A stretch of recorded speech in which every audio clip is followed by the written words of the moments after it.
Buenas tardes, soy Juan Enríquez. Quiero platicar con ustedes sobre una historia que comienza hace mucho tiempo, como todas las buenas historias. Y esta historia comienza cuando no había nada. Entonces estamos hablando del universo cuando el universo aparentaba ser algo como esto. Toda la energía del universo concentrada en un puntito de energía. Ese puntito de energía explota, se empieza a expandir, se forman las primeras galaxias y estamos hablando más o menos de hace 14,000 millones de años. Estas primeras galaxias se vuelven otras galaxias, empiezan a surgir nubes enormes de polvo como esto, y estas nubes enormes de polvo son de tal orden de magnitud que empiezan a formarse pues grandes bloques de polvo a través de la gravedad. Déjenme darles una idea del orden de magnitud. En esta foto, más o menos a la mitad, ven ustedes un puntito con 3 cuernos. Si nos acercamos un poquito ahí, estos son esos 3 cuernos.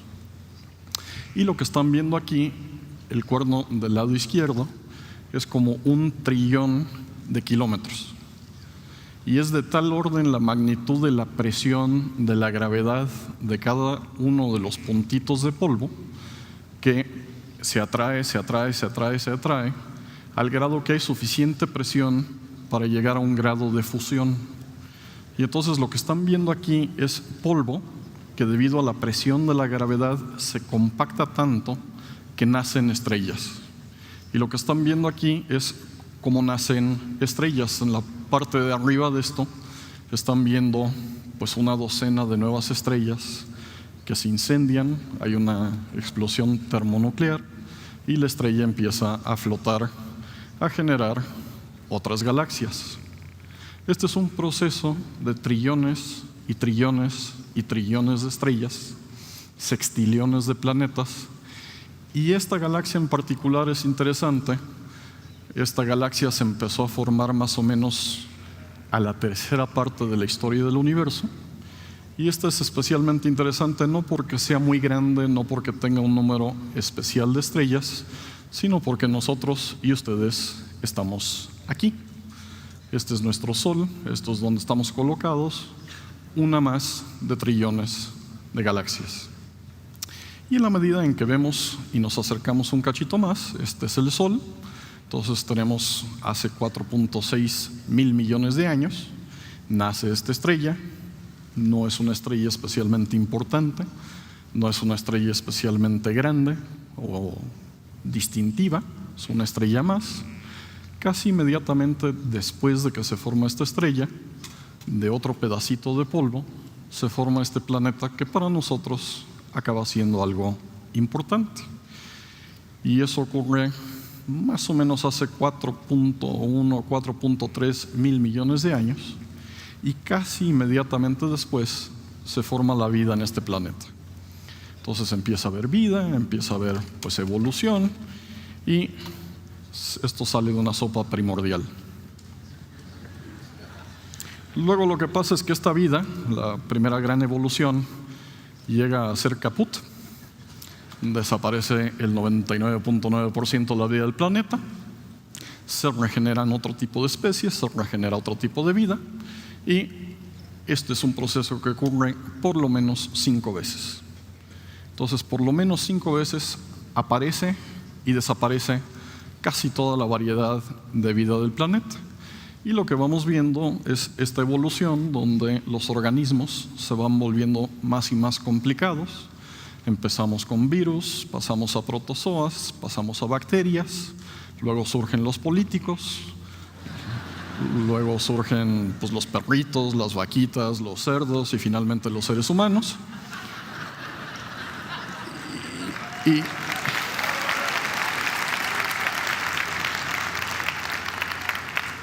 Y bueno, esta es una evolución que continúa y continúa y continúa.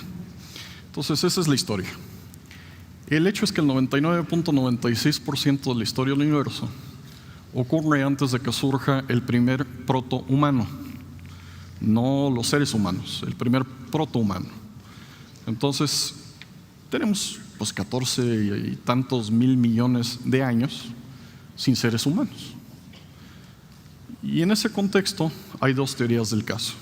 La primera teoría del caso es que eso es todo lo que ella escribió. Bajo esta teoría, nosotros somos el principio y el fin de toda creación. Entonces tenemos 14,000 millones de años, tenemos toda la creación de trillones de galaxias, tenemos sextillones de planetas, tenemos 5 diferentes versiones de casi completa extinción de la vida en este planeta, y todo eso con el propósito de generar especímenes como este o como este. Y bajo esta teoría, para eso se hizo el universo. Y nunca va a haber algo más trascendental que eso.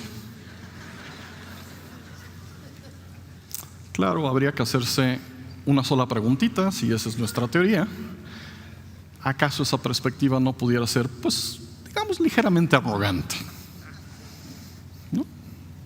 Es una perspectiva interesante decir que todo lo que está ahí se creó para lo que estamos viendo en el Congreso hoy en día. Si ese no es el propósito del universo, entonces hay una segunda teoría que habría que explorar, que es esta teoría de algún día pudiéramos mejorar la especie. Y si tomamos esa pregunta en serio, pues un motivo por el cual deberíamos estudiar esa pregunta, hacernos esa pregunta a nosotros mismos, es porque hasta el momento pues llevamos por lo menos 20 y tantas versiones de seres humanos. Y seguimos descubriendo nuevas versiones una y otra vez. Esto se descubrió en el último año. Entonces, si ya vimos 20 y tantos prototipos de seres humanos, si ya sabemos que nosotros mismos convivimos en el planeta al mismo tiempo que por lo menos 6 otras especies de seres humanos, pues la historia por lo menos nos dice que es común, normal, tener otras especies humanas, inclusive convivir con otras especies humanas. Y en ese contexto, nosotros mismos, el Homo sapiens, llegó a 2,000 especímenes de la extinción completa. Entonces, unas semanas más sin lluvia y capaz que nunca hubiéramos visto a ninguno de estos especímenes. Hubiéramos seguido con neandertales, ¿no? En ese contexto, habría también que hacerse la pregunta: ¿por qué una sola especie humana? Pónganse a hacer un experimento mental. Imagínense que ven aquí afuera este pajarito. Imagínense que pasan de Puebla a Quintana Roo, pasan a Chihuahua, pasan a Canadá, pasan a Antártida y solamente ven este pajarito, ninguna otra especie. Pues sería un poco extraño un mundo sin ninguno de estos, ¿no? Y lo mismo pues rinocerontes, lo mismo tigres, lo mismo pues todo tipo de especies en este mundo. Pero por algún motivo se nos hace común y normal que solamente veamos una especie humana. Y en ese contexto pues también habría que hacerse la pregunta: bueno, ¿y qué tan distinto sería una especie humana distinta? Este es un buen hombre a quien preguntarle. Este es Svante Pääbo, trabaja en el Instituto Planck en Alemania, y lo que ha estado haciendo es ha estado tomando los huesitos de Neandertal, le saca el ADN y saca el genoma, el programa genético completo de un Neandertal, y cuando coloca el ADN de un Neandertal junto al de un ser humano moderno, resulta que la diferencia entre un Neandertal y un ser humano contemporáneo pues es el 0.004% de código genético. Eso explica obviamente a tu primo loco. Lo que también es chistoso es que podemos saber exactamente cuál es el cambio entre un ser humano y un neandertal. Podemos ver que básicamente esos son los genes en amarillo que cambian entre un neandertal y un ser humano, y tiene que ver pues con esperma y testis, con olor y con piel. Si paráramos aquí un neandertal, pues eso sería básicamente la diferencia entre estas personas y estas personas, al grado que se piensa que algunos pues inclusive tuvieron relaciones con neandertales. Ahora que podemos meter todo esto del código genético a estas máquinas de secuenciación genética, una de las cosas que va a pasar este año es que vamos a aprender pues, las diferencias entre todos nosotros. Vamos a tener por primera vez en la historia 10,000 genomas humanos, y la pregunta que tendríamos que hacernos es: ¿qué pasa si empezamos a encontrar diferencias entre nuestros propios genes y los de otros grupos de genes? Y esa es una pregunta que tiene implicaciones religiosas, políticas, éticas. Hay varios aspectos de nuestras vidas y no es un debate para el cual estemos preparados aún. Una de las preguntas que nos pudiéramos hacer, por ejemplo, si tienes un gen ACE, ¿por qué es relevante esta pregunta? Porque si no tienes este gen, es muy poco probable que vayas a escalar un pico de 8,000 metros de altura sin oxígeno. Hasta el momento, toda la gente que ha escalado una montaña de estas ha tenido este gen. Y un subtipo de este gen, que es el prototipo 577R, pues es un genotipo que lo ha tenido toda persona que ha competido en un evento olímpico que requiere poder muscular. Esto lleva a una serie de debates que van a ser absolutamente fascinantes en la Olimpiada de Londres y en las Olimpiadas siguientes. ¿Cómo queremos que compitan los atletas? ¿Queremos ir a las Olimpiadas a ver estos mutantes que trabajan muy duro? ¿O queremos ir a las Olimpiadas y tratarlo como el golf? Si tú no tienes este genotipo, tienes 1/10 de segundo de ventaja sobre la gente que sí lo tiene. ¿O queremos tratarlo como un asunto médico? Como este es un genotipo que ocurre de manera normal, lo que tenemos que hacer es permitirle a los que no escogieron bien a sus papás que lo injerten porque es natural.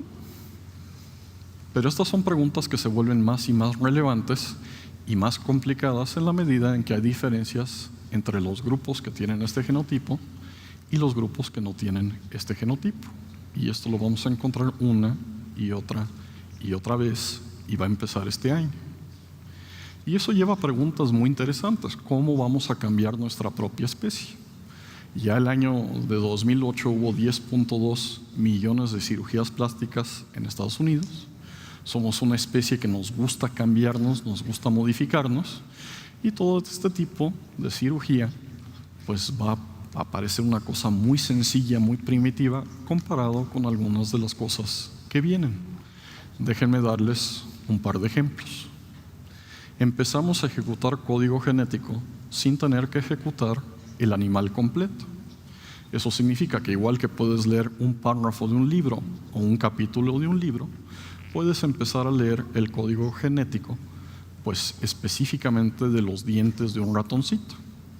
Y entonces puedes fabricar dientes de ratoncito sin necesidad de fabricar el animal completo.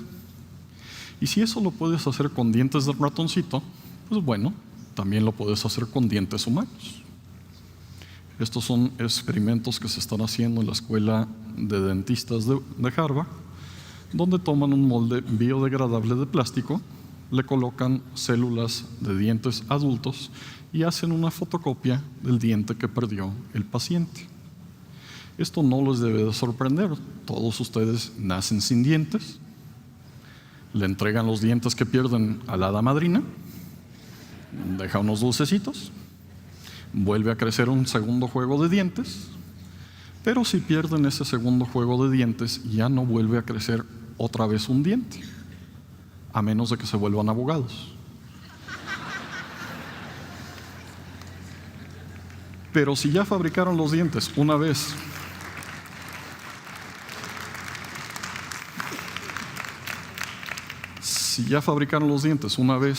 y ya lo hicieron una segunda vez, pues no hay motivo por el cual no lo puedan hacer una tercera vez. Y si eso lo pueden hacer con sus dientes, y si cada una de sus células contiene su código genético completo, su genoma humano completo, entonces cada una de sus células sabe fabricar pues orejas, o vejigas, o tráqueas, o válvulas del corazón.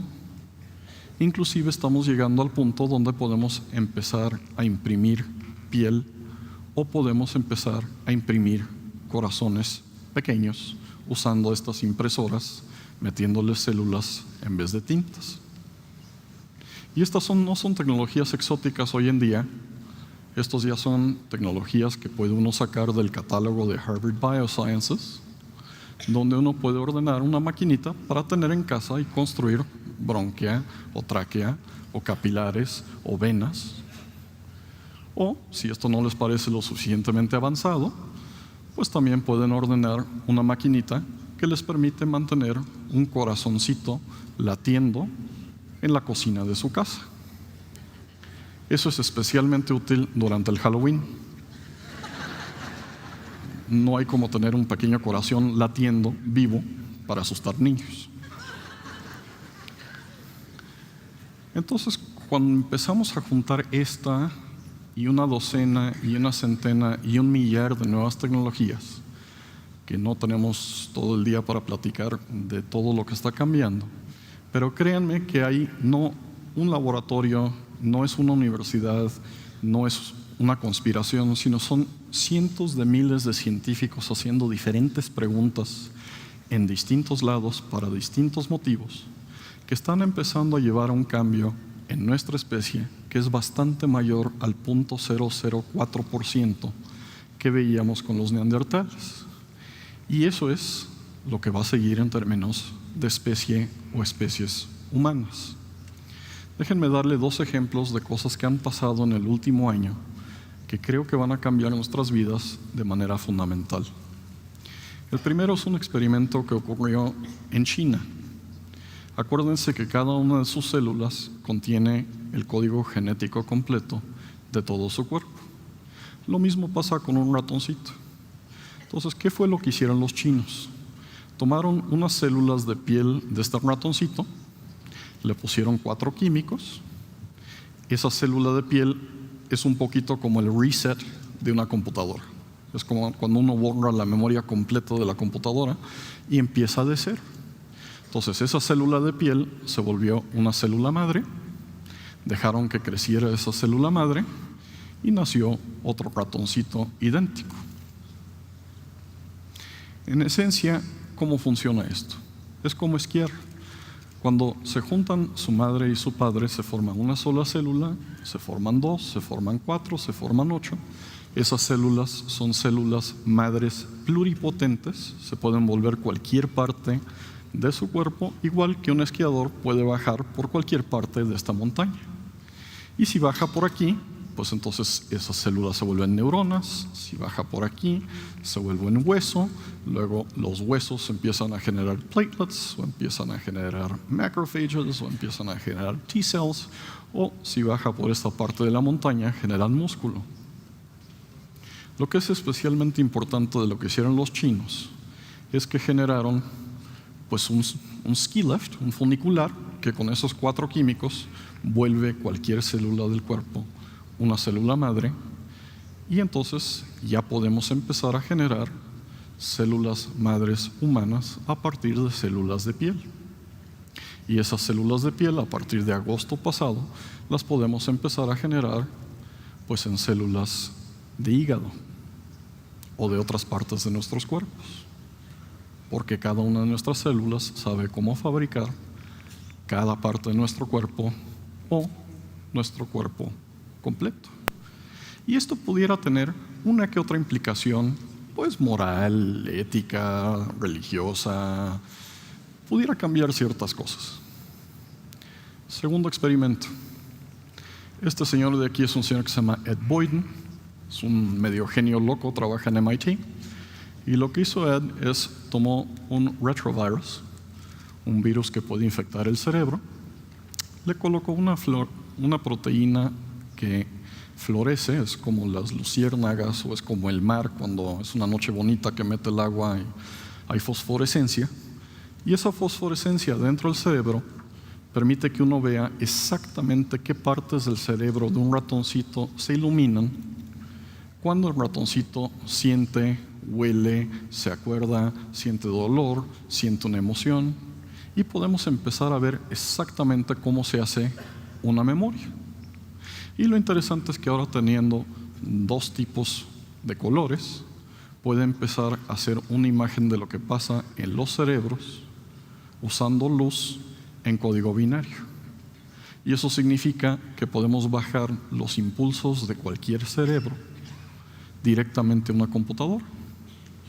Y eso, claro, lleva a una pregunta.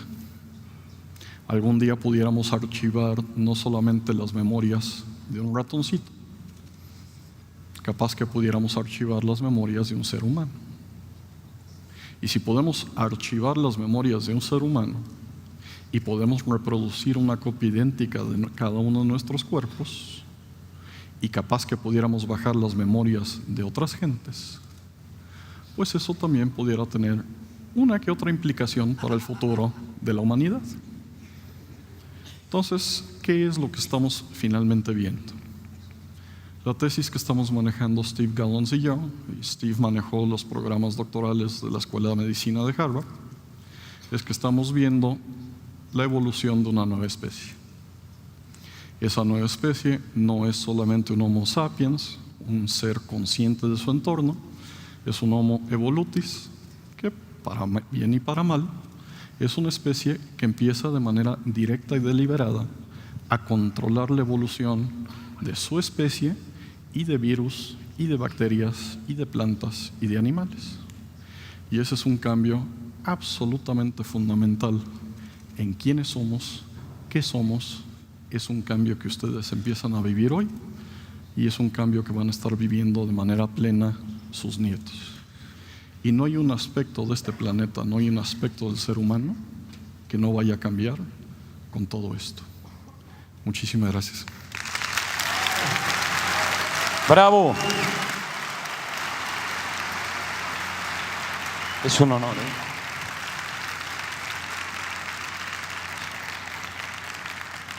Juan, de verdad, para la gente que no lo conozca, lo debe de conocer. Yo quedaría porque hoy el juego fuera no de 21 minutos, sino de 2 horas, 11 minutos por siempre. Escucharte es un honor.